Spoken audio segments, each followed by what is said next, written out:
कोलकाता, मुंबई, पुणे, दिल्ली, भारत के कुछ ऐसे शहर जिनकी गलियों में दिन भी डरते हुए निकलता है और रातें कहानियों से भरी होती है। यहाँ ना इज्जत की कीमत है और ना ही इंसानियत की कोई गारंटी। यहाँ के सेक्स वर्कर्स 50 रुपए में भी किसी की भी भूख मिटाने के लिए तैयार होते हैं ताकि उन्हें 2 वक्त की रोटी मिल सके। यहाँ की कई औरतों का आज भी दाम सिर्फ 100 रुपए से 200 रुपए तक है। मैं बात कर रहा हूँ भारत के कुछ शहर जैसे मुंबई के कमाठीपुरा, कोलकाता के सोनागाची, दिल्ली के जीबी रोड की, पुणे के बुधवारपेट की।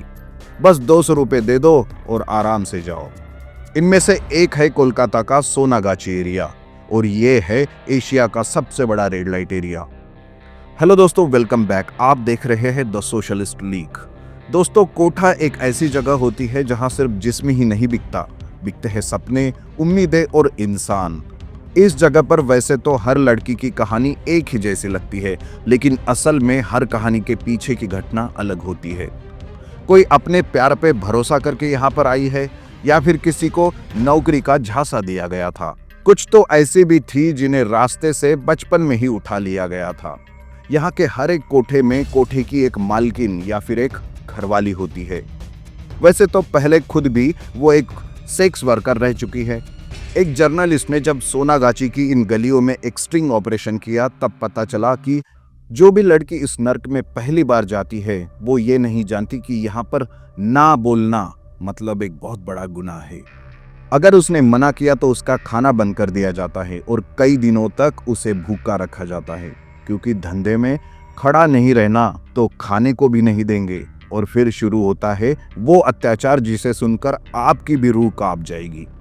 इन लड़कियों को मारा पीटा जाता है, इनके साथ जबरदस्ती की जाती है और अगर वो इसके बाद भी हाँ नहीं बोलती तो उसे किसी छोटे से कमरे में बंद कर दिया जाता है जहां से आवाजें आती है सिर्फ दर्द भरे चीखों की।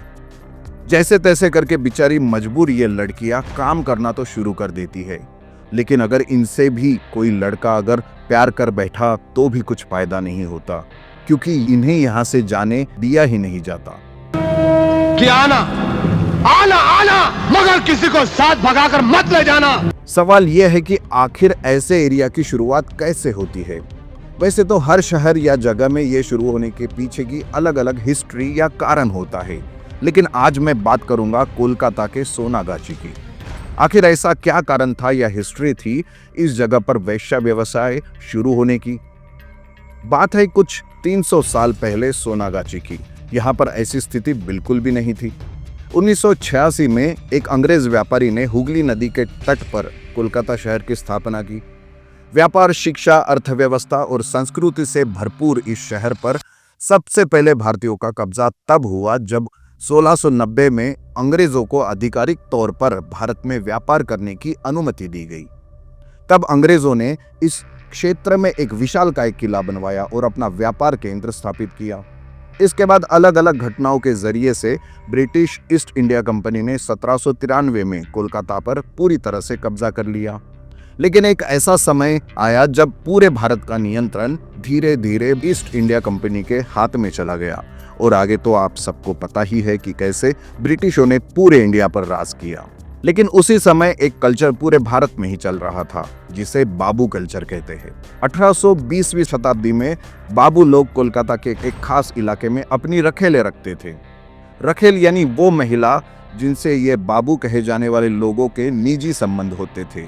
अमीर लोग या बाबू लोग अपनी रखेलों के साथ समय बिताने के लिए इसी एरिया में अपने घर बनवाया करते थे और इन महिलाओं की पूरी देखभाल किया करते थे। हालांकि सोनागाची की असली यात्रा 19वीं से 20वीं शताब्दी में शुरू हुई, जब अंग्रेज इंग्लैंड से बड़ी संख्या में युवा अंग्रेज सैनिकों को इस क्षेत्र पर शासन करने के लिए लेकर आए थे। उनमें से कई सैनिक अपने देश में आर्थिक रूप से खास पैसे वाले तो नहीं थे, लेकिन जब वो भारत में आए तो उनके पास काफी पैसा आ गया और क्योंकि उनकी पत्नी और बच्चे इंग्लैंड में ही रहते थे, इसीलिए वे भारत में आकर इन भोग विलास के चक्कर में पूरी तरह डूब गए। अपनी शारीरिक जरूरत को पूरा करने के लिए वे बहुत ही कम पैसे देकर यहाँ की रखेल या फिर युवा विधवा महिलाओं के साथ अनैतिक संबंध बनाने लगे। यही से पैसे के बदले जिस्म का सौदा शुरू हुआ और धीरे धीरे ये व्यवस्था एक देह व्यापार प्रणाली बन गई। कहा जाता है कि इस तरह कोलकाता शहर में ये देह व्यापार की शुरुआत हुई, वो भी अंग्रेजों के हाथों से। ये सिर्फ कोलकाता के बारे में मैं आपको बता रहा हूं, और जैसा कि मैंने पहले ही बताया कि अलग अलग शहरों या जगहों में इसकी शुरुआत अलग अलग कारणों से हुई है, और उस समय ज्यादातर बाबुओं के लिए या अमीर लोगों के लिए एक से अधिक रखेले रखना एक बाबू संस्कृति का हिस्सा बन चुका था। लेकिन ये रखेले उनके घर या परिवारों के साथ नहीं रहती थी, इसलिए ये बाबू लोग अलग मकान बनवाकर उन्हें आज के सोनागाछी इस क्षेत्र में रखा करते थे। ऐसी ही कहानी नागपुर के गंगा जमुना इस रेड लाइट एरिया की भी है। वक्त के साथ सोनागाछी में काफी सारे मकान बनते चले गए और ये एरिया एक वेश्यावृत्ति का केंद्र बन गया। चलिए अब ये जानते हैं कि इस जगह का नाम सोनागाछी कैसे पड़ा।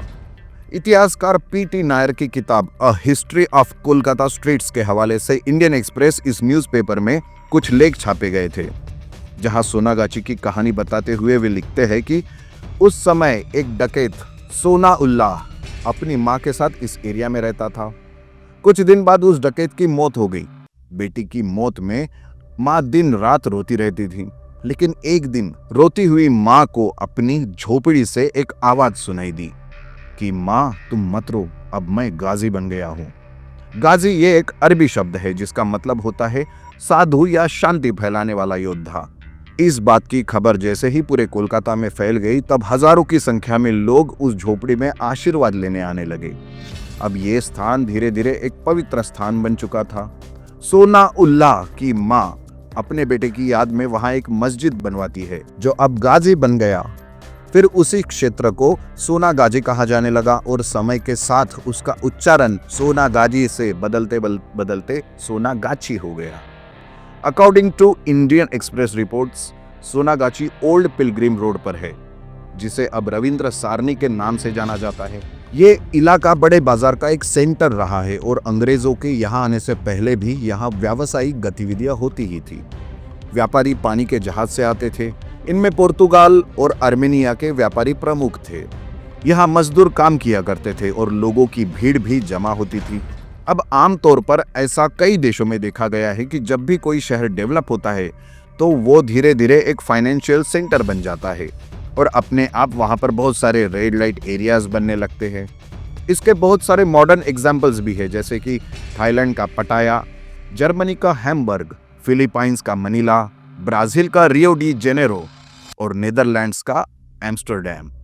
अब सोनागाछी ये जगह एशिया का सबसे बड़ा लार्जेस्ट रेड लाइट एरिया बन गया है। यहाँ लगभग 10,000 से भी ज्यादा सेक्स वर्कर्स काम करती है और इन्हें डेली कम से कम 8 से 10 क्लाइंट्स अटेंड करने पड़ते हैं अपना गुजारा करने के लिए। ऑन एन एवरेज उन्हें क्लाइंट से 150 से 350 रुपए मिलते हैं और ये जगह लगभग 20 ब्लॉक्स में बटी हुई है, जिनमें से कुछ तो 24 घंटे खुले रहते हैं। वैसे तो इसके ऊपर भी हाई रेट्स होते हैं, जैसे 2000, 2500 या उससे भी ज़्यादा। लेकिन आपको एक चौंकाने वाली बात बताता हूँ कि इनमें से कई को तो अपना पूरा मेहनताना भी नहीं मिलता, क्योंकि अगर वे इंडिपेंडेंटली काम नहीं कर रही है तो इसमें से एक बड़ा हिस्सा चला जाता है घरवाली को। घरवाली यानी उस ब्रोथल की ओनर। इसके अलावा उन्हें करीब 50 से 60 रुपए एज अ बेड चार्जेस भी देने पड़ते हैं और लास्ट में उनके हाथ में बचते हैं सिर्फ 50 से 100 रुपए, जो बहुत ही कम होते हैं। हम सोच भी नहीं सकते दोस्तों कि वो लड़की या महिला किन किन चीज़ों से गुजरती है और उन्हें कैसे कैसे चीज़ों का सामना करना पड़ता है। वैसे तो यहाँ कई एनजीओज और समाज सेवी संस्थाएं बदलाव लाने की कोशिश कर रहे हैं, जैसे कि कॉन्डोम डिस्ट्रीब्यूशन, HIV अवेयरनेस, बच्चों की शिक्षा और वैकल्पिक रोजगार की व्यवस्था। लेकिन ध्यान में रखिए कि ये सिर्फ एक कोशिश की जा रही है। आंकड़े क्या कहते हैं ये तो किसी को भी पता नहीं है। लेकिन क्या आपने कभी सोचा है कि अगर इनको भी मौका मिले तो ये भी डॉक्टर, इंजीनियर या कोई अफसर बन सकती है? क्योंकि यहाँ जो बिकता है वो मजबूरी है, चरित्र नहीं। जब कोई भी लड़की ये कहती है कि मैं सोनागाछी से हूं, तो ये सुनकर लोग नाक सिकुड़ लेते हैं। उन्हें गंदी नजर से देखा जाता है, उनकी मदद करने कोई सामने नहीं आता, बैंक उनको लोन नहीं देते, उन्हें कोई नौकरी भी नहीं देते। इज्जत तो दूर की बात है दोस्तों, हम तो उन्हें इंसान भी नहीं समझते। हमारे धर्म भी इसके खिलाफ है। असली सवाल यह है कि क्या यह गली बदनाम है या फिर हमारी सोच। सोनागाची, कमाठीपुरा, जीबी रोड, बुधवारपेट, नागपुर का गंगा जमुना या फिर कोई भी ऐसी जगह या रेड लाइट एरिया लो, ये सिर्फ एक जगह ही नहीं, एक आईना है जो हमारी व्यवस्था, हमारी मानसिकता और हमारे समाज का असली चेहरा दिखाता है। इस वीडियो को ज्यादा से ज्यादा लोगों के साथ शेयर कीजिए दोस्तों, ताकि किसी और की बेटी इस नर्क में कभी ना फंसे। तो चलिए हम सब मिलकर इसके बारे में जागरूकता फैलाते हैं, क्योंकि बदलाव वही शुरू होता है जहां सच्चाई से नजरें मिलती है।